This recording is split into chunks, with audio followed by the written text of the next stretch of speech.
جب حضرت عثمان غنی رضی اللہ تعالیٰ عنہ کا محاصرہ کر لیا گیا اور یہ خلافت کا آخری آپ کا دور ہے، 82 سال کی عمر تھی اس وقت آپ کی، اور یہ تاریخ کا دردناک باب ہے کہ حضرت عثمان غنی پر 40 دن تک پانی بند رہا۔ وہ ایک منصوبہ تھا، 3 لوگ 3 مختلف شہروں سے چلے، مصر سے، کوفے سے اور بصرے سے، 1,000 آدمی لے کر کے، اور مدینہ المنورہ میں پہنچ کر کے حضرت علی المرتضیٰ سے ملے، ام المومنین سیدہ عائشہ سے ملے، کبار اصحاب سے ملے۔ تو جو انہوں نے کہا تو انہوں نے ان کو کہا کہ نہیں، ایسی کوئی بات نہیں، فہمائش کر کے واپس بھیج دیا۔ حضرت عثمان غنی رضی اللہ تعالیٰ عنہ پر اقربا پروری کا الزام عائد کیا تھا، تو انہوں نے کہا کہ کوئی ایسی بات نہیں ہے۔ پھر یہ تھا کہ آپ نے کم عمر گورنر، کم عمر لوگ مقرر کیے، تو حضرت عثمان نے کہا کہ حضرت اسامہ بھی تو کم عمر تھے، حضور نے ان کو اگر مقرر کیا ہے تو یہ تو مثال ہمارے سامنے موجود ہے، لیکن یہ ایک منصوبہ تھا، اس منصوبے کے تحت یہ 3 جگہوں سے لوگ آئے تھے۔ وہ 3 دن کی مسافت کے بعد پھر تینوں واپس آ گئے، تو یہ ایک سوالیہ نشان ہے کہ تینوں کیوں واپس آ گئے، کوئی ایک تو نہ آتا نا، تو یہ سب طے شدہ منصوبہ تھا۔ اور پھر انہوں نے مدینہ المنورہ کو گھیر لیا، اور جس طرح سے بلوائیوں نے حالات پیدا کر دیے، سیدنا علی المرتضیٰ رضی اللہ تعالیٰ عنہ تو شہر مدینہ سے باہر تشریف لے گئے تھے، اور اپنے بیٹوں امام حسن اور امام حسین رضی اللہ تعالیٰ عنہ کو حضرت عثمان غنی کے دروازے پر مقرر کیا تھا کہ ان کو ضرر نہ پہنچنے دینا۔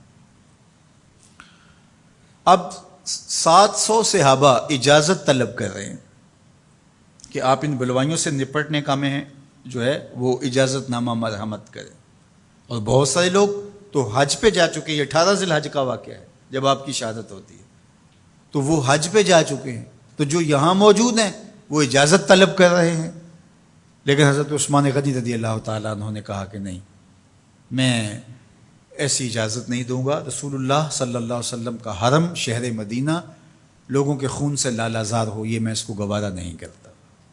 افواج موجود ہیں، اور دنیا کی تاریخ میں آپ کو ایسا نہیں ملے گا کہ اتنی بڑی حکومت کسی کے پاس ہو اور وہ خود گھیر لیا جائے، اس کا پانی بھی بند ہو جائے، اور وہ حکم دے کہ نہیں، میرے لیے آپ ایک قطرہ بھی خون نہیں بہائیں گے۔ بلکہ آپ کے غلاموں نے جب تلواریں اٹھا لی تو آپ نے فرمایا کہ میرا حکم ہے کہ تم تلواریں نیچے رکھو، بلکہ میں تمہیں یہ آفر دیتا ہوں کہ جو غلام لڑے گا نہیں اور یہ میرے سے عہد کرتا ہے وہ آزاد ہے۔ حضرت ابو ہریرہ رضی اللہ تعالیٰ عنہ، حالانکہ یہ پڑھنے پڑھانے والے لوگ تھے، تعلیم و تعلم سے ان کا تعلق تھا، لیکن وہ بھی تلوار لے کے حضرت عثمان غنی کے دفاع میں آ گئے، لیکن حضرت ابو ہریرہ رضی اللہ تعالیٰ عنہ کو بھی حضرت عثمان غنی روک دیتے۔ مالک بن اشتر کہنے لگا کہ ہم آپ کی دستبرداری کے خواہاں ہیں، آپ خلافت سے دستبرداری اختیار کر لیجئے۔ تو حضور علیہ الصلوۃ والسلام کے اس جانثار صحابی نے، حضرت عثمان غنی نے فرمایا یہ نہیں ہو سکتا۔ دستبردار کیوں نہیں ہوئے؟ لگتا تھا یہ سب سے زیادہ آسان تھا، لیکن حضور نے ارشاد فرمایا تھا، اے عثمان، تمہیں اللہ ایک قمیض پہنائے گا، لوگ اس کو اتارنا چاہیں گے، تم کبھی نہ اتارنا۔ تو اس سے مراد خلافت کی قمیض ہے، اور ان کی شہادت کی خبر بھی اللہ کے محبوب علیہ السلام نے دی تھی، اور اگر آپ دستبردار ہو جاتے تو یہ ایک کھلونا بن جاتا، بازیچہ بن جاتی خلافت۔ چند آدمیوں کے پریشر سے خلافت سے دستبرداری کرنا پڑتی۔ اچھا، ایک یہ سوال بھی پیدا ہوتا ہے، چند باغی تھے، ان کو کس طرح کچل دیا جاتا؟ لیکن حضرت عثمان غنی یہ نہیں چاہتے تھے۔ ایک تو یہ کہ مدینے کی حرمت پامال نہ ہو، اور دوسرا پورے عالم اسلام کو آگ لگانے کا جو منصوبہ تھا، 3 مختلف شہروں سے 1,000 آدمی لایا گیا ایک منصوبے کے تحت، اور انہیں لاشیں چاہیے تھیں، اور جو ان کے پیچھے کام کر رہے تھے نادیدہ ہاتھ، ان کا منصوبہ یہ تھا کہ یہاں سے مختلف سمتوں میں، یہ تینوں شہر مختلف سمتوں میں تھے، تینوں سمتوں میں جب لاشیں جائیں گی تو پورے عالم اسلام کو ہم جو ہے وہ خانہ جنگی کی آگ میں دھکیل سکیں گے۔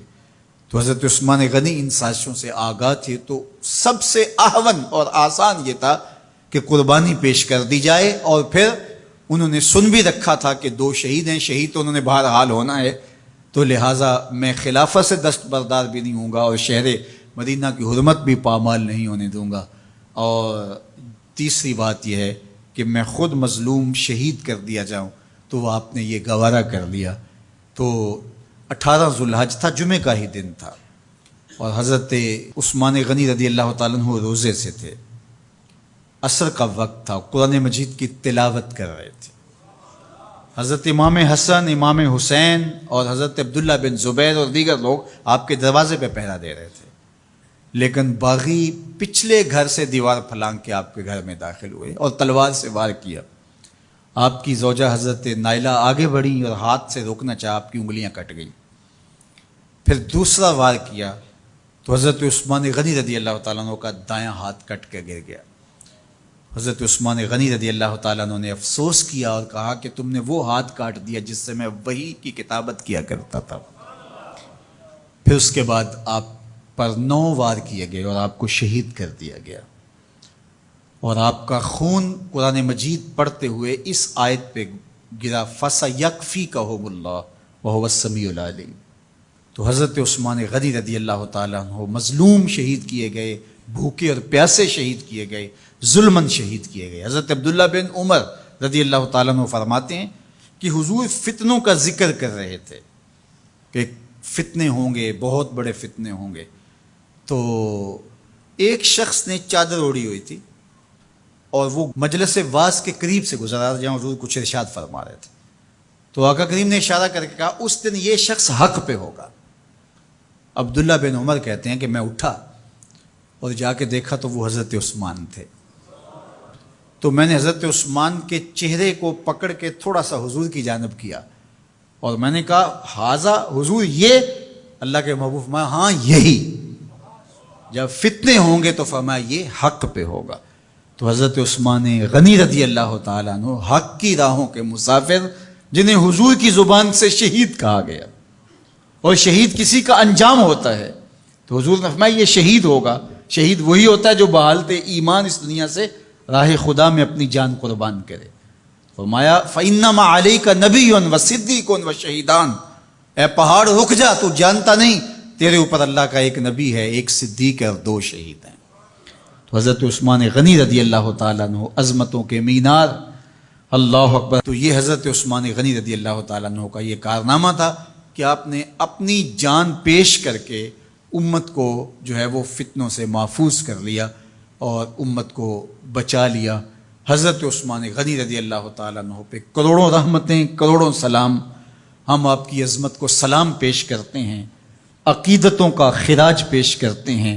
حضور کی خدمت میں ایک جنازہ لایا گیا اور حضور سے عرض کی گئی حضور اس شخص کا جنازہ پڑھا دیجئے، تو حضور نے انکار کر دیا، کہا میں جنازہ نہیں پڑھاؤں گا۔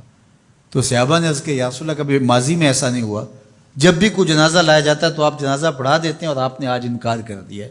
تو فرمایا یہ شخص میرے عثمان سے بغض رکھتا تھا اور اس کو اللہ نے بھی اپنی رحمتوں سے محروم کر دیا ہے۔ حضور نے اس شخص کا جنازہ نہیں پڑھایا جو مبغض عثمان غنی رضی اللہ تعالی عنہ۔ تو اب آپ اندازہ کیجئے وہ کتنا بدبخت شخص ہے جو حضرت عثمان سے بغض اور دشمنی رکھتا ہے۔ حضرت عثمان غنی رضی اللہ تعالی عنہ سے اللہ کے محبوب علیہ السلام نے کتنی خوبصورت ارشاد فرمائی، میں اس سے حیا کیوں نہ کروں جس سے اللہ کے فرشتے بھی حیا کرتے ہیں۔ یعنی عثمان غنی وہ ہیں جس سے اللہ کے فرشتے بھی حیا کرتے ہیں، اور جو عثمان غنی کا حیا نہیں کرتا اس سے بڑا بے حیا کون ہو سکتا ہے۔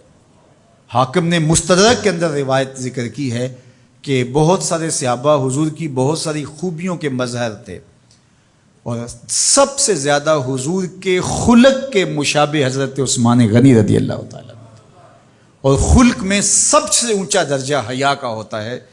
تو حضرت عثمان غنی رضی اللہ تعالیٰ عنہ حیا کے اس مقام پہ فائز المرام تھے جو انہی کا مقصوم تھا۔ اللہ ہمیں حضور کے اہل بیت، حضور کے اصحاب، بلکہ حضور کے در کی مٹی کی تعظیم بھی نصیب کرے۔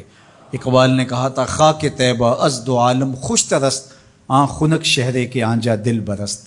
ہمیں تو طیبہ کی مٹی بھی اچھی لگتی ہے اس لیے کہ وہاں محبوب جو رہتے ہیں، تو محبت تو اس چیز کی متقاضی ہوتی ہے، محبوب کی راہوں کو بھی سلامی پیش کی جائے۔ تو جو حضور علیہ السلام کے ساتھ منسوب اتنی وقی نسبتیں ہیں ان کا احترام کیوں نہیں کریں گے؟